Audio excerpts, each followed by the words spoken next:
Welcome to the Change Advisory Board, also known as the CAB call. Today, we are jumping into what is, it's arguably the most defining geopolitical story of our time. Absolutely. We're talking about the incredibly complex, fast-moving partnership between China and the African continent. It's a huge topic. Yeah. And it's one of those things that really shapes everything. That's right. And normally when you tackle something this big, with resource extraction, massive infrastructure, UN votes, you'd go to the usual sources. Economic forecasts, policy papers, security briefings, all that. We have all of that, of course.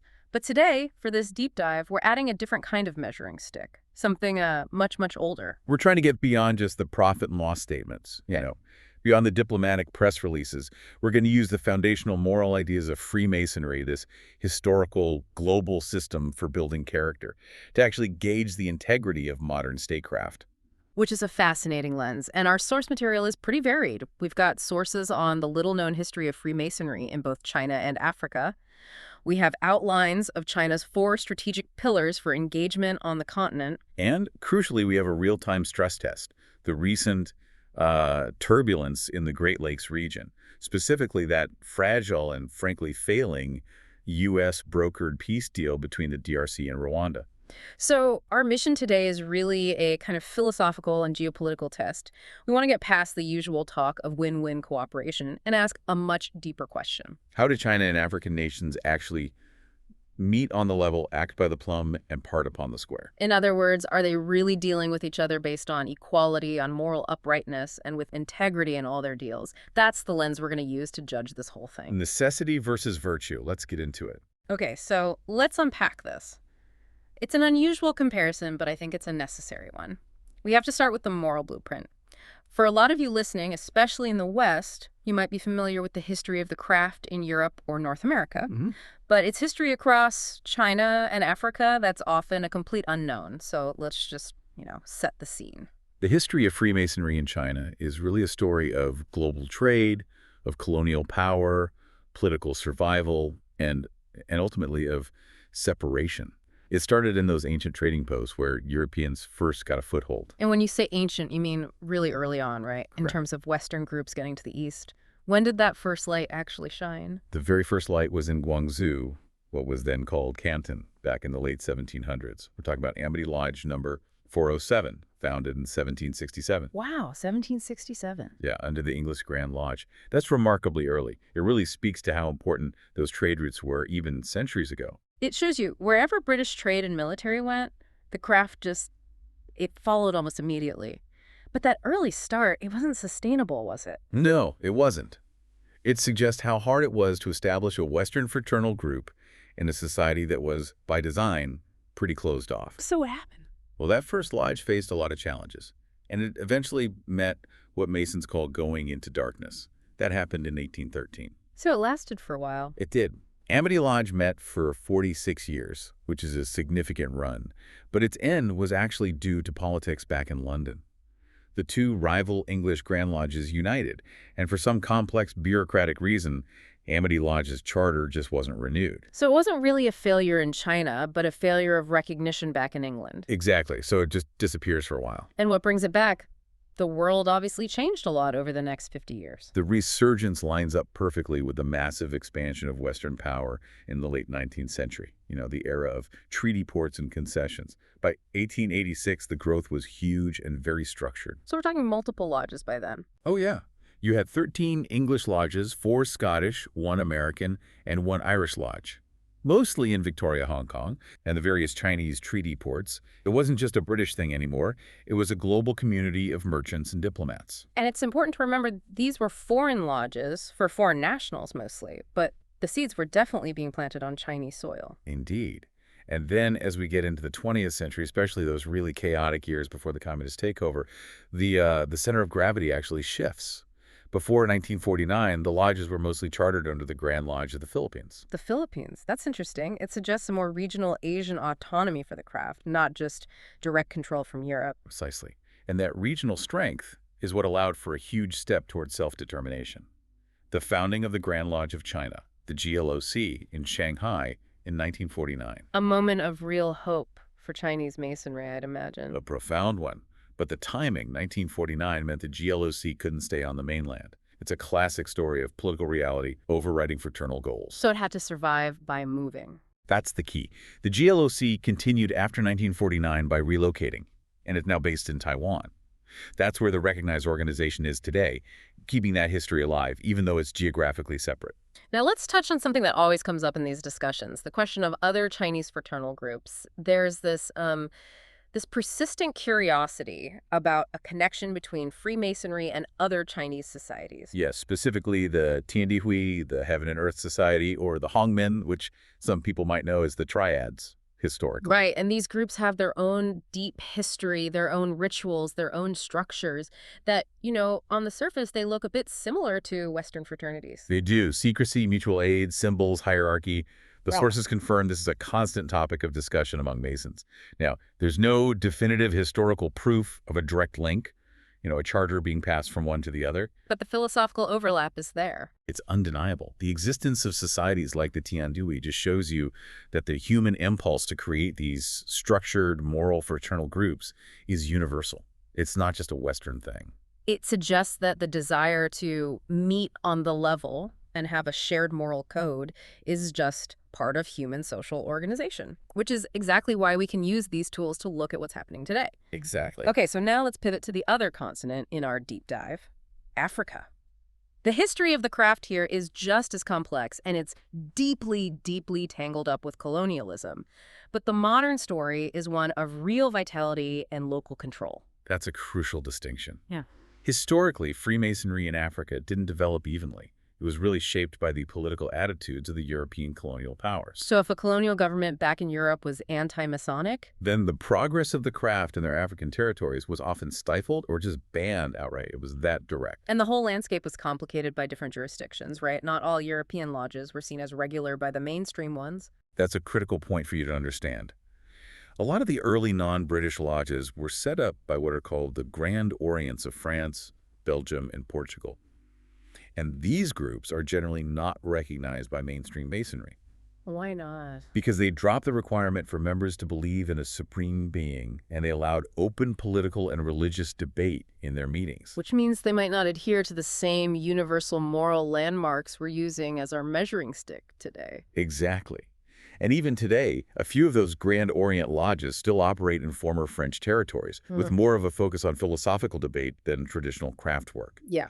There has been a big shift toward regularity, though, often sponsored by the French National Grand Lodge, the GLNF. But beyond politics and jurisdiction, there's another huge historical issue, one that, frankly, violated the core principles of the craft. And that was the question of race. It was a profound and tragic contradiction. Right up until after World War II and the wave of independence across Africa, many lodges were reluctant, or just flat out refused, to admit non-whites. A clear failure of the duty to meet on the level. Absolutely. It was a direct inheritance of the colonial and segregationist attitudes from their home countries. Fortunately, the sources confirmed that this has long since been corrected in regular Masonry across the continent. While some issues lingered, especially in South Africa, those have also been largely repaired. Let's look at Morocco as a case study, because it really shows the political tightrope that Masonry sometimes has to walk. Morocco is a perfect example of necessary compromise. Freemasonry basically disappeared from public view there after 1958. There was a law that banned all foreign-inspired organizations. So it went underground, in a sense. Pretty much. But it found a way to come back legally after 1997, led by the GLNF. But the government imposed a very strict, non-negotiable condition for them to operate in public. And what was that? To get government approval, the lodges had to strictly prohibit any and all political and religious discussion inside the lodge room. Wow, that's a huge concession. You're basically asking Masons to cut out two topics that are often seen as vital to moral discussion, just to be allowed to exist legally. It shows you that sometimes the craft is forced to choose between the ideal and the practical reality of survival. The positive side, though, is that these modern Moroccan lodges are committed to integration. They work not just in French and English, but also in Arabic. And moving over to West Africa, the sheer scale of the craft there is impressive. It's not some fading relic, it's a vibrant tradition. Absolutely. Take Nigeria. It's a regional powerhouse with 125 lodges. That's second only to South Africa and Ghana on the entire continent. And the foundation was laid early, back in 1867. And Ghana shows that move from colonial jurisdiction to a national identity. Yes, Ghana has its own Grand Lodge of Ghana, which is an amalgamation of the old Irish and Scottish lodges. That move toward independent Grand Lodges is a key sign of vitality across Africa. This vitality then brings us to the charitable work, which is where that moral aspiration of the plumb of duty becomes real, tangible work. Lodges everywhere are huge philanthropic organizations. But in Africa, that charitable mandate is baked right into the membership requirements. Let's talk about the financial side in East Africa because it says a lot about that expectation of duty. Okay, so the District Grand Lodge of East Africa has specific financial criteria. You have to be stable enough to afford pretty substantial entrance fees. We're talking 30,000 to 40,000 Kenyan shillings plus annual fees. And that's not just to keep the lights on. No, it's not arbitrary. That financial stability is key because the organization only collects money to donate to registered charities, the Salvation Army, schools for the blind, places like that, not to individuals. The focus is on organized, sustainable giving. Precisely. Yeah. They do not give charity to individual people. The idea is that a member has to be able to contribute without it hurting their own family. Duty to the world can't override duty to your home. And that concept of duty is the perfect bridge to what we're going to talk about next. China's engagement in Africa, which is also framed as a kind of duty to the global south. So we've set up the moral landscape, these aspirations of equality, duty, integrity. Now we have to pivot to the massive economic and political reality of China's presence in Africa. This is where you really start to see the friction between those high ideals and, well, geopolitical necessity. The scale is just staggering. Hundreds of billions of dollars touching almost every nation on the continent. We can really boil China's strategy down into 4 distinct and very pragmatic strategic pillars. Okay, let's start with the most obvious one, political leverage. This is about votes and shifting the global power balance. It's all about global influence. China actively needs Africa's support as this huge critical voting bloc in places like the UN. This is vital for its core foreign policy goals. Like the One China policy. That's the big one. Getting unwavering support for the One China policy against Taiwan and for pushing back against Western pressure on human rights. Having 54 African countries in your corner gives you immense measurable weight on the world stage. Okay, so that's pillar 1. Pillar 2 is the material need, the economic imperative. Africa isn't just a market. It's a crucial part of China's supply chain. Absolutely vital. It's a source of the raw materials that fuel China's industrial engine. Oil, timber, and especially the minerals that define our modern world. Cobalt, copper, lithium. And at the same time, it's a growing market for all the things China makes. Exactly. Huawei phones, solar panels, cars, railway parts. It's a two-way street, but it's fundamentally driven by China's hunger for resources and for new customers. That economic hunger then leads directly to the third pillar, security guarantee. If you've invested billions in infrastructure through the Belt and Road Initiative, you can't just let it be threatened by instability. That instability is a direct threat to their rail lines, their ports, their pipelines. So this forces Beijing to change its role from just an economic partner to a much more active security player. This isn't about altruistic peacekeeping. Not at all.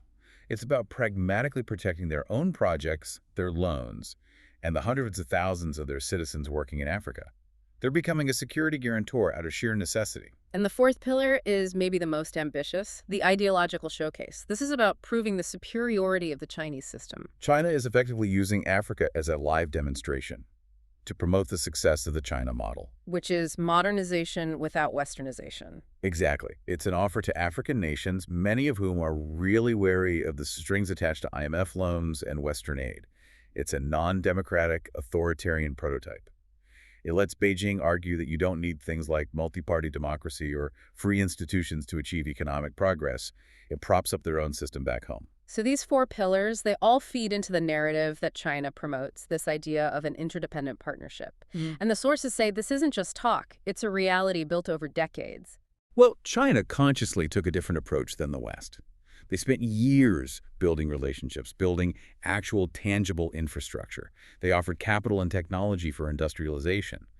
And for many African nations, that felt like an opportunity. In contrast to what they saw as the West building dependency. Right, which often came with political interference and all these structural demands. So the relationship really is mutually necessary, especially now with global markets getting more protectionist. So China needs African markets and resources, especially as the U.S. market closes off. And Africa needs Chinese capital and technology. It's a perfect storm. The U.S. trade war has actually forced Beijing to pivot even harder toward Africa and the global south. It became a strategic necessity for both sides. And here's where I don't know, the strategic genius of it comes in. This huge Chinese presence. It has a long-term geopolitical effect. It makes the African market resistant to the old Western monopoly. That's the crucial insight. Just think about it. Chinese-built mobile networks, Huawei phones with Chinese operating systems, Chinese solar tech, Chinese payment apps, Chinese trains. All of this creates an African consumer sphere that's increasingly insulated from U.S. pressure and sanctions. Can you give us a specific example of that? Sure, if the U.S. tries to sanction a Chinese tech company, yeah, sales in America or Europe might drop. But if a whole continent is already reliant on that company for its critical infrastructure, for its communication, and the Chinese government is offering them zero tariff access. Then the economic relationship just keeps going. It's self-sustaining and really hard for the U.S. to break into or disrupt. Exactly. China gets a kind of economic defense mechanism, not against Africa, but against the Western monopoly on the global market. Which all ties into the bigger story of global South solidarity. Right. China and Africa explicitly position themselves as the backbone of the global South. They're committed to free trade, mutual benefit, and a more equitable world order that isn't dominated by the old colonial powers. That was the whole point of the FOCAC meeting in mid-2025. And they back up that talk with real economic action. They do. China's actively trying to help African exports.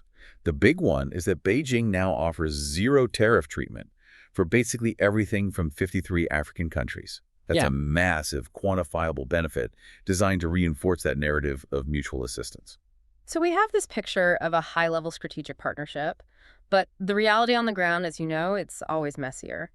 The sources give some pretty stern advice to African leaders here, which shows the danger in all this. The partnership cannot become dependency.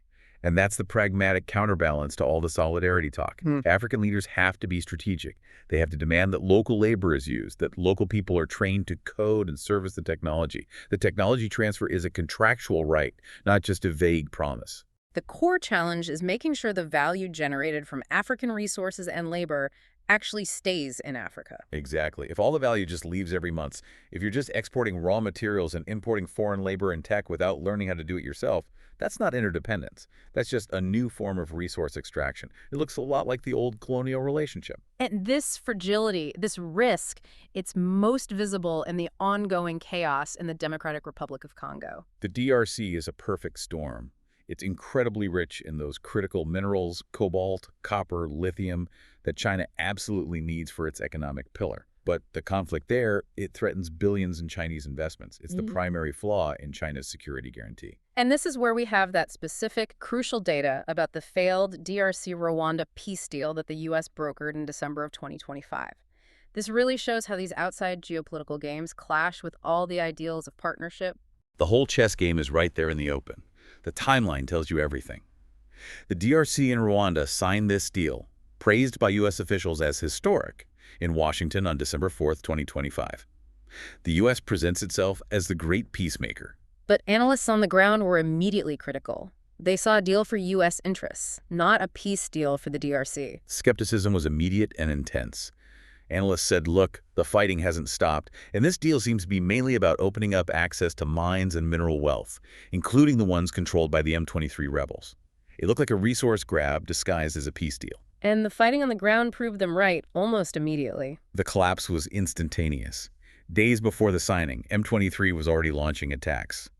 Then, right after the ceremony in Washington, M23 rebels just walked into the strategic port of Uvira, forcing thousands of people to flee. A cynical and direct violation of the ceasefire. It made it clear the agreement was totally non-functional, completely disconnected from the reality of the conflict.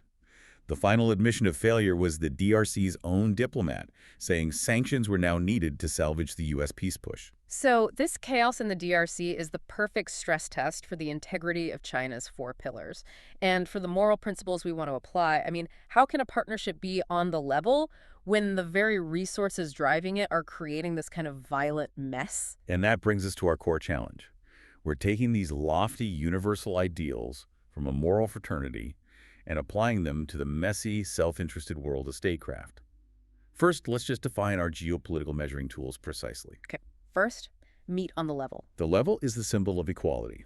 It means meeting without any hierarchy, no superior or inferior. In global politics, it means recognizing the absolute sovereignty and dignity of every nation, no matter how big or small. Second, act by the plumb. The plumb is about uprightness, about duty. It represents moral rectitude, doing the right thing. And critically, it means avoiding self-interest as your main driver. For a state, it means acting out of a sense of justice, not just what's convenient. And finally, part upon the square. The square is the symbol of integrity in all your transactions. It means regulating your actions by the square of virtue, avoiding dishonest gain, avoiding oppression. In trade and diplomacy, it demands fair exchange and balanced mutual benefit. Okay, tools defined. Let's start the examination. In what ways does the China-Africa partnership actually honor the principles? Where's the real evidence of integrity here? Starting with the level, China does show a real proactive commitment to elevating Africa's status on the world stage. It's a direct challenge to the old Western-dominated hierarchy. And how do we see that in a concrete way, beyond just trade numbers? Look at the BRICS expansion. China actively championed South Africa's entry into the bloc. It used its diplomatic weight to push for a major African voice in this non-Western forum. That's not just about trade, it's about elevating South Africa as an opinion setter, a leader for the global South. That's a powerful, symbolic way of meeting on the level. That's a strong point for diplomatic equality. What about acting by the plumb? The duty of benevolence.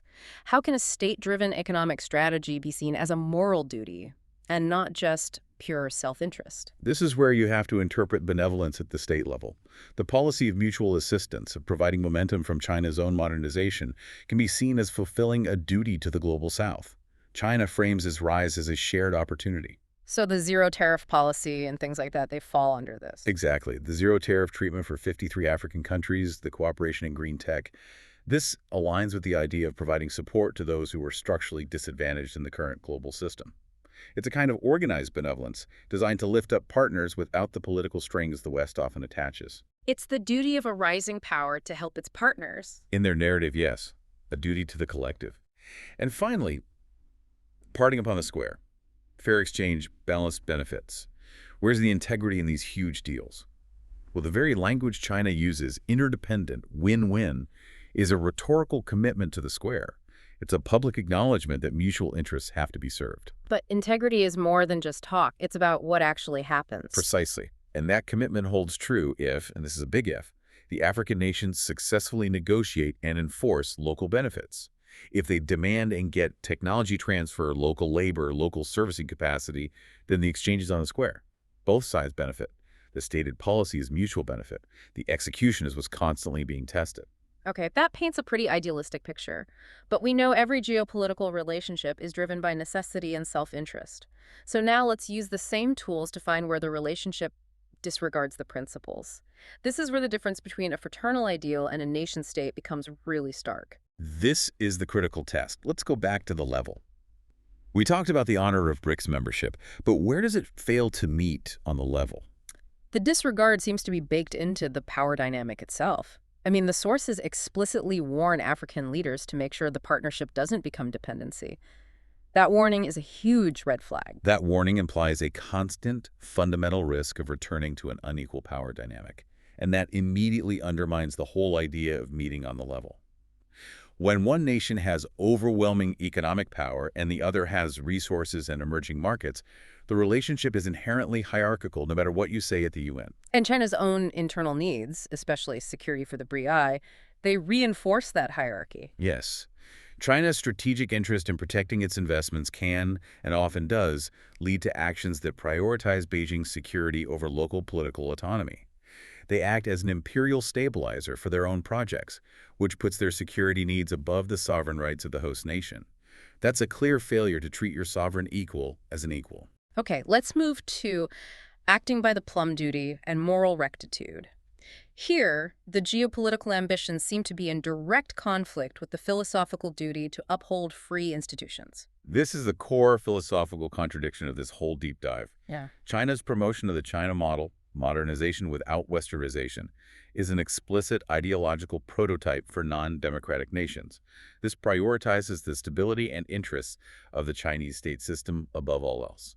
And why does that fail the test of the plum? because it directly contradicts the Masonic injunction to support free institutions, constitutional government, and administer unpolluted justice for everyone. By championing a model defined by centralized control, China prioritizes its own state self-interest over the moral duty to encourage the liberty of the individual citizen. The plumb line, that measure of moral uprightness, gets bent by geopolitical necessity. And the ancient texts have a profound warning about this, about prioritizing state self-interest, a warning against ruling by fear and force. It's timeless. The texts warn that any nation that plots to swallow foreign territory or rule by force, especially if it's just to increase revenue and military power, is involved in a cloud of error that will lead to its own ruin. It's a clear warning against prioritizing national ego over universal justice. The drive for wealth and power blinds the state to its higher duties. That's it. When necessity drives policy, the state can become ethically cruel. It starts to see others as just tools for resource extraction or as obstacles. This is the danger when overwhelming economic leverage becomes afraid for its own safety. It compromises the plumb to ensure its own survival. Finally, let's look at the disregard for parting upon the square integrity in transactions. Even if it's framed as win-win, the core driver is still China's material needs. The key phrase in the moral text is that a good Mason does the good thing that comes in their way, from a love of duty. But in statecraft, actions are taken because they come in their way for profit and necessity. The existential driving force for China's engagement is sustaining its own national growth. That's profit and necessity, not primarily a love of duty. So the deals are done because they're necessary for China, not primarily out of a moral obligation to help Africa industrialize. And that shift in motive fundamentally compromises the square. The square demands that self-interest be regulated by the greater good of the whole. The resource competition we see in the DRC is a perfect example. That U.S.-brokered peace deal, which fell apart, was seen as serving U.S. economic interests in getting access to mines. And that external competition fuels the instability that threatens China's own investments, showing that competition overrides any idea of a fair exchange for everyone. This competition proves that commercial and geopolitical interests will almost always override strict moral squareness. When the world is carved into competing resource spheres, U.S. interests versus China's imperative, the guiding principle isn't mutual benefit. It's necessity and competitive advantage. Integrity is replaced by expediency. The resources are just too valuable, and the competition too fierce for a strict moral code to hold. What a synthesis. We've used this ancient moral blueprint, the level, the plumb, and the square to judge modern statecraft.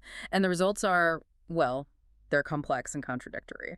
It seems to reveal that modern statecraft, unlike the aspirations of a fraternity, is just inherently driven by finite material interests. Resources, markets, votes. It's this constant, painful clash between what a state needs to survive and what is morally right. Even when that necessity is clothed in the language of solidarity and shared development? Right. It seems the political animal, the nation-state, is maybe just structurally incapable of the kind of moral perfection that a philosopher or an ancient sage would demand. Which leads us to our final provocative thought for you to consider. The ancient mysteries taught that the visible world is just an image of the invisible world, and that the ultimate goal of human progress is continuous perfection, freeing the soul from the body, from its passions and material desires, to return to its infinite source. So, given this constant cycle of conflict and self-interest we see in global affairs, the failed peace deals, the fight for resources, what does that pursuit of perfection even mean for nations? It really raises the ultimate question. Are geopolitical relationships destined to forever be guided by the limited material desires of man, the search for copper, for markets, for security, or can nations actually ascend to a partnership that's defined by that infinite moral and intellectual light, where equality, duty, and integrity, not just necessity, guide the global order? Something profound to ponder as you watch the turbulent and complex world of the China-Africa partnership unfold. Thank you for joining us for this deep dive. Always a pleasure. We hope this has been illuminating.